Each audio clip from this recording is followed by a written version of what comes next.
Welcome back to Serving Up Plumbing with me, David Butler. Today we're in my training facility and we're going to be talking about 50-gallon electric water heaters and how you service the thermostats, elements, and knowing how if you got power to a water heater or not and how to test it. So if y'all are ready, I'm ready to get to work on this water heater. But before we do that, don't forget to hit that subscribe button and give this a like. Let's jump into it. Here we are at a 50-gallon dual element electric water heater. Has an upper and a lower. Now, this is by far the most installed water heater in electric homes. We do sometimes see 30-gallon and 40-gallon, which are smaller volumes of hot water. But the 50-gallon is installed probably 10 to 1 of any of those other heaters. When we have this heater working also, we have the wiring coming in the top, and we also have a disconnect on the wall. Now, not all water heaters have to have disconnects, but what the code says is that a water heater must have a disconnect if you cannot see the electrical panel while standing in front of the water heater. So, in this case, we have a disconnect on this one for a display, but the disconnect turns the water heater off in the event that you need to work on it or if something goes wrong with it. That turns all the power off to the water heater. Again, this is the norm. This is a double element, 50-gallon electric water heater. We're at the upper access panel for the upper element. We'll remove the screw and very carefully take this cover off. Now, right now, this is all the power is on with what I'm working with. In general, you want to always turn the power off before you ever start working with anything. This is 240 volts and anything in here could shock you. So if you're not familiar with electricity, please don't do this. If you're a professional, licensed plumber, licensed electrician, this is what you should know how to do. First thing you want to do is make sure and turn the power off. Once the power's off, you can remove this foam, and sometimes it'll be attached. You may even have to cut it out of the way. It's usually hinged on here and it gets in the way when you're trying to work on it. So I usually recommend to all my technicians to remove that foam by cutting it off.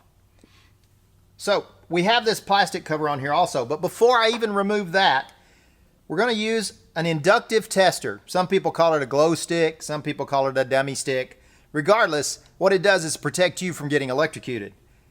We turn this on, and if it's beeping like that in red, we know there's still power there. I don't want to work on it while there's still power, so we're going to turn the power off. All right, we've turned the power off. Now we have no power on it. It's showing green. We're good and safe. We can touch the water heater. Let's pull this cover off. Now in the previous one, we talked about the thermostats. This is an upper element for a dual thermostat heater. You'll notice it has 7 poles. There's 7 screws on here. There's also a thermostat in the bottom of the heater. Let's talk about the top one first. The very first thing you're going to check when you walk up on a water heater is this red button. That red button's what we call the reset button. What it actually is a thermal reset. This senses the temperature on the water heater. If you walk up to the water heater and you push that and everything sounds fine, everything's good with that thermal reset. If you push this in and it clicks really loud, then the thermal reset's been tripped. And as we talked about earlier on the thermostat video, the only reason the thermal reset button trips is if the thermostat stuck in the on position. That means the temperature on the water heater just kept going higher and higher and higher till it got to a point where it tripped this thermal reset. If that's tripped, we know we need to replace the thermostats. Now we don't replace just one when we do this. The reason being is because they work in conjunction with each other. If one was bad, it could have damaged the other one, or they could both be bad. But that way you remove any possibility of it being a problem with either thermostat. So when you do this, replace both thermostats, upper and lower. If you walk up on the heater and this button is not tripped, then we know the thermostat is likely still in good operating condition. There's a small chance it could still be the thermostat, but most of the time if the reset's not tripped, the thermostat's still in good shape. The one thing we need to know is, why are we here? Did they have no hot water? Did they have a little bit of hot water and it ran out fast? Or was the water just warm all the time? Again, if they had no hot water, we would check this trip. And if it's tripped, they're not going to have any hot water. If they have some hot water and it runs out quickly, then we're wondering if there could be a bad element. And normally that's going to be the lower element. That's where you would test these elements right now. Now, in order to do this, while it's hooked up, you always have to remove one of these wires. In order to properly test an element, you have to disconnect one of these wires from each element. If you don't disconnect one, the electricity can actually loop through here and it will be giving you a good reading. And I say electricity, it's actually not the electricity, it's the continuity that we're going to be testing here. But it can actually read through these wires because this thermostat's calling for heat. That means it's open. And that means this can actually travel in a loop around here and show continuity. So, in order to test it, we always want to make sure and disconnect one of these wires. Now remember again, the power is all off the entire time you're doing all of this. Once we've tested it with our meter and made sure that this is dead, we can take wires loose. We never touch any of these wires while the power is turned on. So we're going to disconnect one of these wires here, and you have to make sure and disconnect one at the bottom element. That way there's no way it can give us a false reading by reading through the wires on the bottom element also. So if you remember correctly how we tested the elements, we take the meter and we set it to the ohm symbol, kind of an omega symbol as we said. The meter comes on, we hit the select button so we've got tone. Always test your meter. Touch it together to make sure that it's showing continuity. If that tone tones when you touch them together, we know our meter's working right. Then we're going to put one probe on here and one on here. We've got a tone, so we've got a good element. It doesn't matter which screw you put the red or the black on. Most everything we test as a plumber, there is no polarity. So the red and the black can go on most any direction that you put it. It won't hurt anything. If the upper element tests out good, then we want to test the bottom element. Now, one thing to know here. A lot of people think that both elements work at the same time. They don't. There's not enough electricity coming to this water heater on a residential service to provide enough power to burn both elements at one time. They only work one at a time. And in general, when the heater's cold inside, the water's all cold, the top element will always come on first. It heats the top 1/3 of the tank, and then after that is satisfied by this upper thermostat, it switches and turns on the bottom half of the tank. The bottom element finishes up heating the bottom 2/3 of the tank, and that's how an electric water heater works. It never runs both elements at the same time on a residential water heater. And even a lot of plumbers don't even know this. So this is a helpful hint to always know. Top element on first, heats the top 1/3. Bottom element comes on second after that one goes off, and then it heats the bottom 2/3. One more thing to know about elements. We were saying, do they have no hot water? Is the water just warm? Are they running out of hot water quickly? Well, first of all, if you have warm water at all, we know one thing's for sure. This top element is working because it always comes on first. So, if we have some hot water and it runs out quickly, or we have warm water, then most likely we know that the bottom element has gone out. We can test the bottom element after we test the top one. If we've tested both elements and everything's good, we've pushed the reset button and it's not tripped. The only other thing that it can be is power, voltage. We need to know that we have 240 volts here at this water heater. We've already figured out that everything's working correctly, but we don't have any hot water. Now, how do we test the voltage? Well, we already had our induction tester that told us there was voltage there. Well, I've turned the power back on now, and this is where you have to be very careful. We have to test it with live power. So, we put our meter to volts. We're going to check and see what the voltage actually is at the water heater. So I'm going to touch this top red and this top black. That's called L1 and L3. That's the two main wires coming into the water heater. And what this is going to show right here is the voltage. Now, we're in my training facility. It's a commercial facility. A commercial facility's voltage is different than at a residence. It's usually going to be somewhere between 208 and 212. At a residence, this should be somewhere around 240. It could be 237, 242, 245. But on here, it's going to read somewhere around there. If you'll notice right now, we're reading 212 volts. That's perfect voltage. All right? Now, in the event that we were not reading any voltage there, and we've got 0 right here, we've got to trace the trail of the power. So we have no voltage here. The next place to look is right up here at our junction box. This is where the wires come in from our disconnect on the wall. The wires come in here, and that's what feeds down to this red and black wire right here. We test the voltage up here. If we have no voltage up here in the main junction box, then we know the problem is with the electrical system, and that's when we call an electrician out. If we have power here, but no power down here, then we know a wire somewhere between here and here has probably shorted out and burned in two, and it's time to replace the water heater. These wires are sealed in foam, and in general, it's very difficult to replace them. If we did replace them, it would probably void the manufacturer's warranty. Now, one other thing can happen here. This is what your breaker looks like. This is called a double pole, double throw, 240 volt breaker. In your panel, it's generally going to be a 30 amp breaker. Now, that's on, that's off.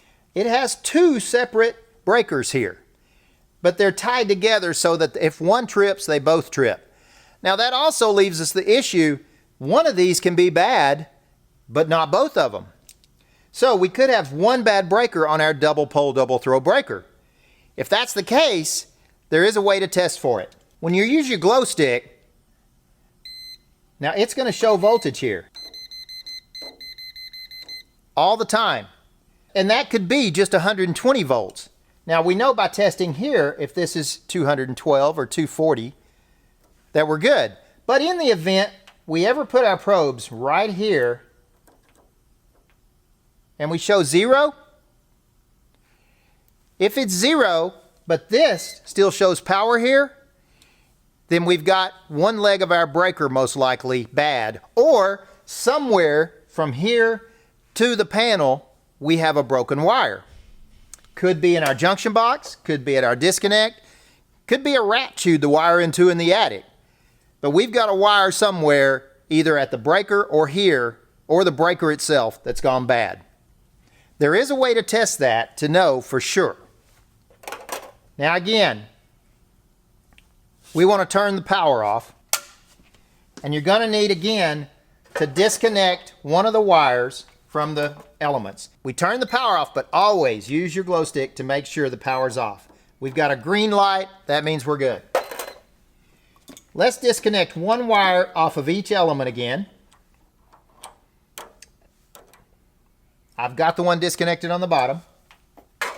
Let's see what it looks like if you have one breaker bad. I'm going to put both probes right here now, and we've simulated that one breaker's bad. Now, if you'll notice, look what I'm reading, 39 volts. Now, you could read 0 volts, you could read 39, you could read 60, you could read 120. But if you're not reading 212 to 240, you've got a bad leg coming into your water heater. That means one of these wires is not feeding 120 volts. You can actually find out which wire it is. The way you do that is touch one probe to your wire, L1 or L3, and stick the other one to the tank. I'm reading 123 volts on my meter, if you can see that. Now, if I touch the other one and touch it to the tank, there's my bad wire. So now I know the red wire is the bad wire. That means wherever that red wire is going, I need to follow it and find out what's happening. Either the one leg of the breaker's bad, one side of a breaker's bad, or the wire somewhere between our water heater and that breaker has a problem. It's time to call an electrician. Okay, as you can see now, I've got all the wires disconnected. Now make sure that you remember where the wires go. I would recommend taking a picture of it to make sure you know where each wire has to hook back up. I wanted to show you real quick how important it is to make sure and get this thermostat placed right. So this thing locks tight against it, the steel of the tank, so that it can properly sense the temperature, because this is a surface mounted thermostat. It reads the temperature strictly off the surface of the tank. We can grab this and pull it forward on each side with a nice pair of needle nose.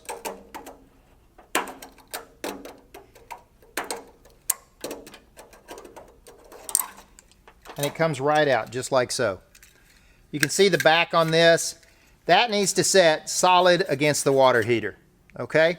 You can even see a little moisture is possibly gathered on the back of this one to cause a little rust and corrosion that started. Remember, the trip on the reset, if it clicks, you've got a bad thermostat. If it doesn't click and it's just springy like that, your thermostat's still good. But the trick here is we've got these little hooks on the side, and these are little spring clips right here. When you put the thermostat in, make sure you get it flat against the back on the steel and slide it and lock it into place.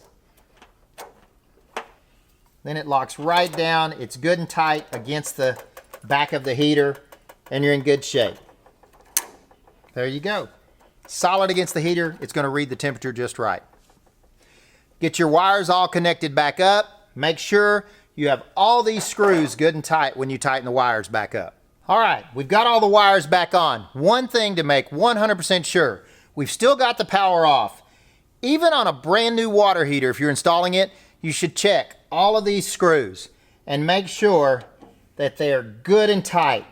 Because what happens is, and we've had this happen many times out in the field, if these screws are loose, they start to make an arc each time that the thermostat kicks on. And each time they arc, they burn a little more metal away. And every time you burn more metal away, you're going to be getting a little bit bigger arc. Eventually, it'll catch this on fire or melt it down when it gets hot enough. That's not a good situation. Then you're having to replace the water heater, and if hopefully you're lucky and you don't have a fire on the situation. So, be very careful.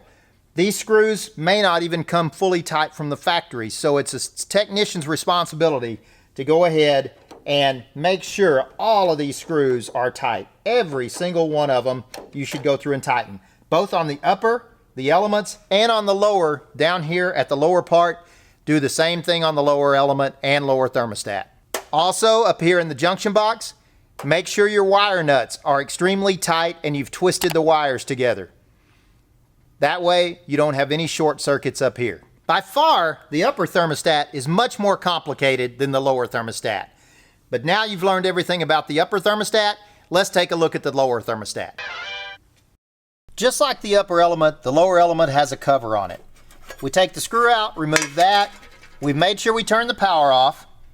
Pull that back, and again, this will likely be hinged here, so you can take a knife and cut that off right there. Pair of scissors.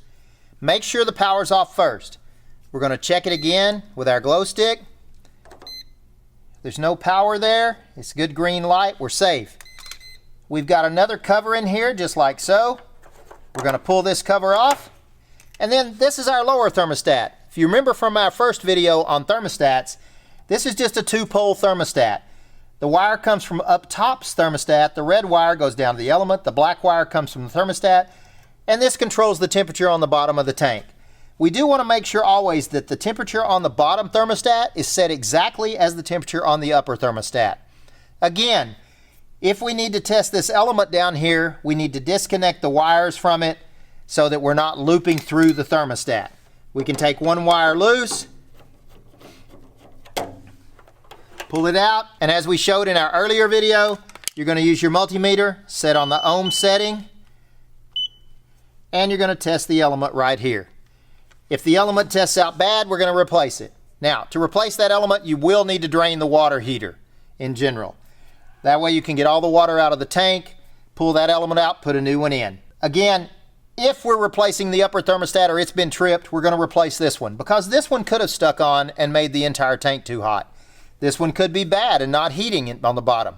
But either way, one affects the other one. So it's always the safest bet to replace both of them if you're going to replace one of them.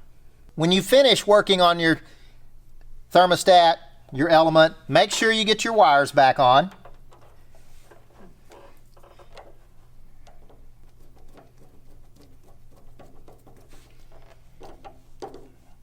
In general also too, when you put a wire in, you want to make sure that it's put in so that when the screw is tightening, it's actually pulling the wire into it. You wouldn't want to put this when the screw turns to the right here, as most screws do. If you put this on the top side, as you're tightening it, it's wanting to push the wire out. So always put it so that when you're tightening the screw, it's pulling the wire into the screw and underneath it.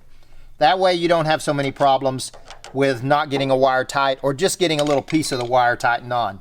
Once we finish with this, on the upper and the lower, we want to make sure and put all of our protective equipment back on. Make sure that you get this back on, that it's clipped on top here. Then put your insulation back in, like so. Fold your ground wire over the top of it if that's the case, or some other wire. And then put your cover back on. Now you're ready to turn the power on and check your heater. See if everything's working correctly. One last thing, let's take a close look at the junction box. This is where the wires actually come in from the wall into the water heater. So turn the power off first before you take this cover off, because there could be some wire or something touching in here that could possibly shock you, and we don't want that to happen. So turn the power off first, take the screw out of the cover, and then remove this cover. Now, we've got the power off right now. Just to make sure, we can touch this to the wires. This is our inductive tester again. And it may beep red, but if it's not staying red and it's green, that means we have no power there. So we're safe. These are the wires that go down to your thermostat. We do have to make sure we get these connections very good and tight. Let me show you what it looks like underneath here. We want to make sure these wires are twisted together good. Not just put them together and put a wire nut on it. They have to be twisted together good. Then you're going to put your wire nut on, and generally it's going to be a red wire nut. If you're familiar with wire nuts, red ones are larger than yellow ones. You're going to crank it down really tight to where it's almost twisting the wires together. If this doesn't happen and you happen to have a short up here, or you damage anything up here, this can short out, and we do have a lot of water heaters damaged by this. If you don't get these two wires tight enough and it shorts, it's going to melt this wiring, and it oftentimes will melt it all the way down into the water heater, destroying the water heater like I was talking about earlier. Now you've got to replace the entire water heater. So when you do these wires, make sure you get the wire nuts on really tight. Make sure you don't damage any wires in here. And when you do get them in, make sure and push them down all the way so that they're down inside the little junction box. We don't want our cover to be pushing the wires down. This cover shouldn't be pushed up here with the wires and then you just cram it down to hold the wires. That's what causes shorts in the wiring. Make sure they're down in there completely. Put this on underneath, tuck it down, and tighten down the screw on it. If you do open this up and find any burnt wires or anything, we need to see what's going on and what caused that situation. If it's coming from the wires to the wall, then we need to replace that wiring. If it's the wires going from here into the water heater, then likely you're going to have to replace the water heater if there's not enough wire left in here to tie back onto. This is where we need to be extremely safe and cautious. And remember, we always check everything before we touch it. We make sure that we use our testers and that no power is on to those wires. There are lots of electric water heaters out there, and you need to be able to troubleshoot them, not just change all the parts on them, to take care of your customers properly. So, thanks for watching this video. I hope it was very helpful. Let me know if you have any questions, and comment down below what water heater you have in your house.